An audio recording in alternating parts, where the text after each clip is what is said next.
मतलब है, किसी पीर फकीर मुर्शिद शेख का क्या मतलब है कि उससे जब अटैच हो लोग तो उनको हजूर सल्लल्लाहु अलैहि वसल्लम की मोहब्बत का टच अता फरमा दे,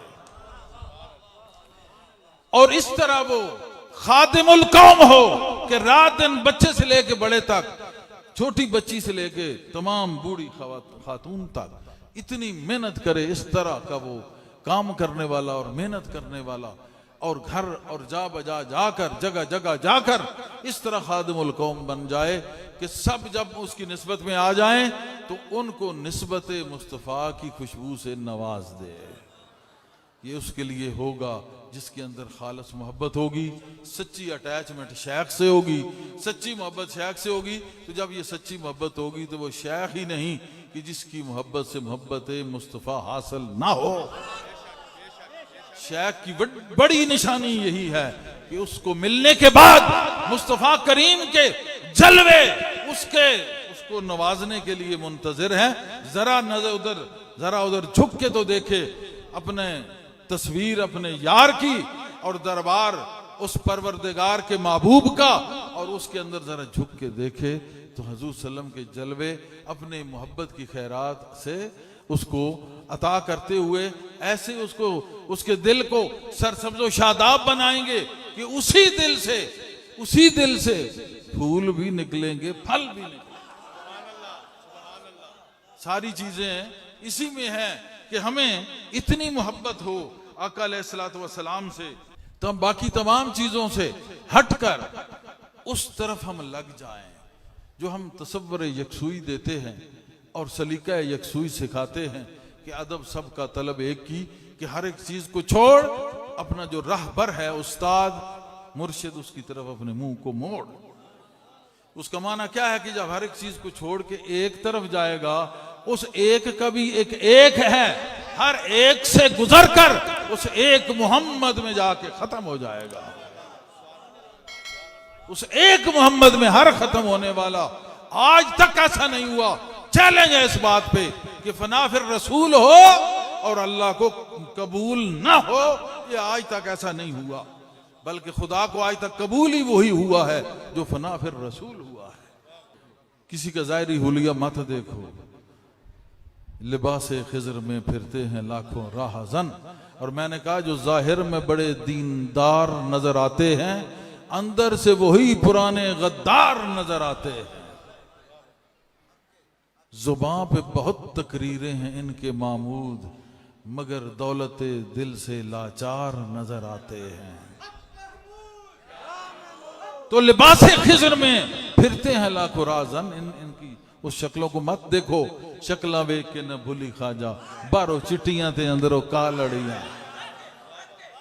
इस जमाने से वास्ता पड़ा है, ये क़यामत सुगरा है, दौरे फितने, नए नए फितने उठ खड़े हुए हैं 1445 साल में। तो ना तो किसी ने कुरान को समझा, ना किसी ने हदीस को समझा। आज कोई भी कतूरा उठ के ये कहता है कि मैं कुरान और हदीस को जानता हूं। हद हो गई। हमने जो कुछ मानना है, सीखना है, समझना है, वो अहले बैत और सहाबा से सीखना है। जो अहले बैत और सहाबा से हट के बताए वो खुद ही मुनकर है, वो खुद ही जाहिल है, वो खुद ही मुर्तद है। उसका हुजूर से कोई ताल्लुक नहीं है, क्योंकि हम तक जो इस्लाम पहुंचा, जो तालीमात पहुंची हमारे दीन की, इस्लाम की, इस्लाम की, हुजूर सल्लल्लाहु अलैहि वसल्लम की, उस कुरान और हदीस का जो निचोड़, उसकी जो फहम और फरासत, उसका फहम, उसकी तफसीर और असल उसका अमर और हुक्म जो हम तक पहुंचा, वो अहले बैत और सहाबा से पहुंचा। ट्रांसफर करता हुआ ताबीन और तबा ताबीन से होता हुआ आगे जो उलमाए मुतकद्दिमीन आए, औलियाए हक आए, वह खुदा मस्त लोग आए, वो औलियाए हक, वो मौलवी जो मौला में फना था। आज का ये मौलवी रौला वाला है। वो मौलवी जो अल्लाह का वली था, जो मौला में मस्त था, जो मौला वाला था। उन मौलवियों से वो नेक हस्तियां, बरगुज़ीदा हस्तियां अलैहिमुर रहमा, उन लोगों से जो आगे दीन और इस्लाम पहुंचा, वो हक है। आज उठ के कोई एक बच्चा बचूंगड़ा कह देता है कि ये कुरान का माना ये और हदीस का माना ये सब फजूल और अबस और बकवास है।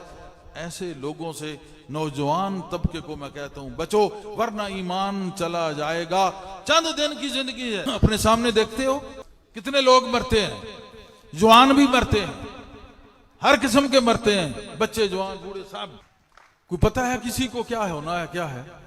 तो ऐसा ना हो कि ऐसे बंदे के को फॉलो करके तुम अपना ईमान जाया कर चुके हो और जब कब्र में जाओ तो सामने वो चेहरा बद्दुहा नजर आए और तुम पहचान न सको और नतीजतन तुमको जहन्नम में फेंक दिए जाए। और पता है यहां आपको जरा सा सर दर्द हो तो एक छोड़ के 2 पैनाडोल खाते हो ताकि आराम आ जाए। जब भी बीमार हो उठा के फौरन आला से आला हॉस्पिटल में पहुंचाया जाता है। और खरी दवाई कहते हैं जहां 1 नंबर डॉक्टर हो, अल्लाह माशाल्लाह अब तो वो भी खत्म ही हो गए हैं उधर भी, और दवाइयां भी पता नहीं कितने नंबर। बहरहाल मैं एक मिसाल दे रहा हूं। हम कहते हैं कि 1 नंबर डॉक्टर हो और 1 नंबर दवाई हो ताकि बच्चा हमारा ठीक हो जाए। बच्चा भी कहता है कि मैं जल्दी ठीक हो जाऊं, जरा सी तकलीफ हो बर्दाश्त नहीं होती। और कब्र में अगर वो पाक चेहरे वाला आया, तू पहचान न सका, तो वहां कौन सी पैनाडोल और डॉक्टर और 1 नंबर दवाई कौन सी काम आएगी? कौन सा हॉस्पिटल बचाएगा तुझे? जलन का पता है कितना दर्द होता है? एक सट लग जाए ना बर्दाश्त होती है, लेकिन थोड़ा जला के थोड़ा जिस्म एक दिन चेक करो जरूर कि जलन की तकलीफ कितनी होती है। ये बीबियां बैठी हुई हैं ना, रोटी पकाते हुए जब इनके हाथ जल जाते हैं, इनसे पूछो किस कदर तकलीफ होती। पूरे का पूरा ही उठा के किसी को उसमें फेंक दें तो उसका क्या हशर होगा? क्यों फेंका गया? कि इसने पहचाना नहीं। किसको नहीं पहचाना? अपने नबी को, पंखा थोड़ा, अपने मुस्तफा को, अपने रसूल को, अपने उस मोहसिन को, अपने उस दिलदार को। या अल्लाह, दिलदार को तो हर कोई पहचान लेता है।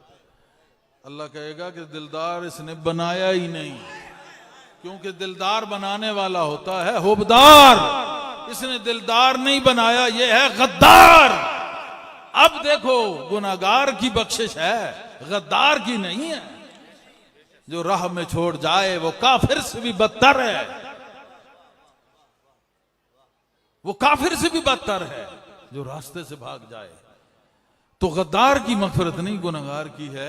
इसने दिलदार इसलिए नहीं समझ सका कि इसने हुब अंदर पैदा नहीं की। तो मैं ये कहूंगा कि आजकल के इस वक्त में सोशल मीडिया से बचते हुए ऐसे लईन लोग जो हजूर सल्लल्लाहु अलैहि वसल्लम की शान के खिलाफ भौंक रहे हैं और अहले बैत की शान पाक के खिलाफ भौंक रहे हैं, सहाबा की शान के खिलाफ भौंक रहे हैं, ऐसे और औलिया अल्लाह की शान के खिलाफ भौंक रहे हैं।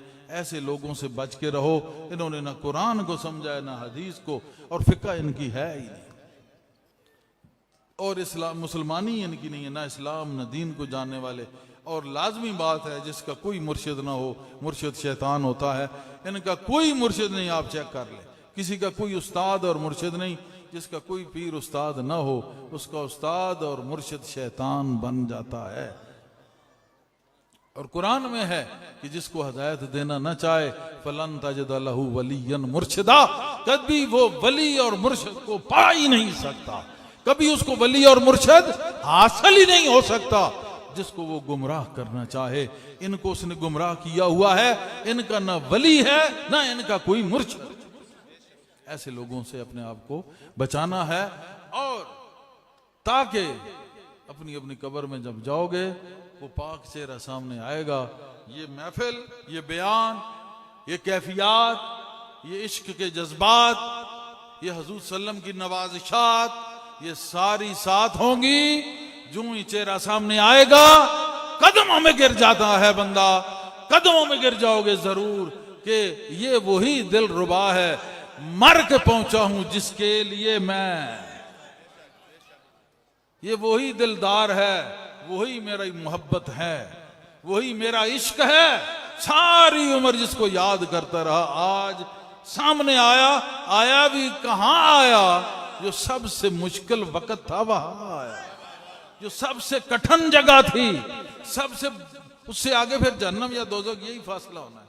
अगर वो ना आता तो जहन्नम था, आके भी न पहचानता तो जहन्नम था।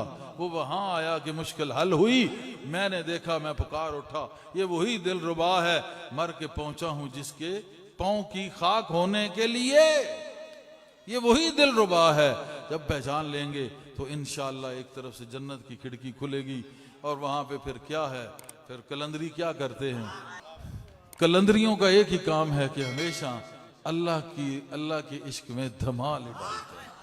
उनको हुरो कसूर जन्नत से ताल्लुक नहीं, हुरो कसूर और जन्नत का ताल्लुक उनसे है। वो तो अल्लाह के इश्क में चलने वाले, बैठने वाले, सोने जागने वाले, चलने फिरने वाले, गुनगुनाने वाले और महकने वाले, मुस्कुराने वाले, बर्दाश्त करने वाले, अल्लाह के लिए मारने वाले, अल्लाह के लिए मरने वाले, अल्लाह के लिए मस्त होने वाले, अल्लाह के लिए नाचने वाले, ये वो लोग हैं जो सच्चे खादमे अल्लाह हैं, सच्चे खादमे इलाही हैं। ये वो लोग हैं। कैसे बने? मुस्तफ़ा की नजर करम से गोया वसीला मुस्तफ़ा काम आ गया, मैं सही मानों में बंदा खुदा बन गया।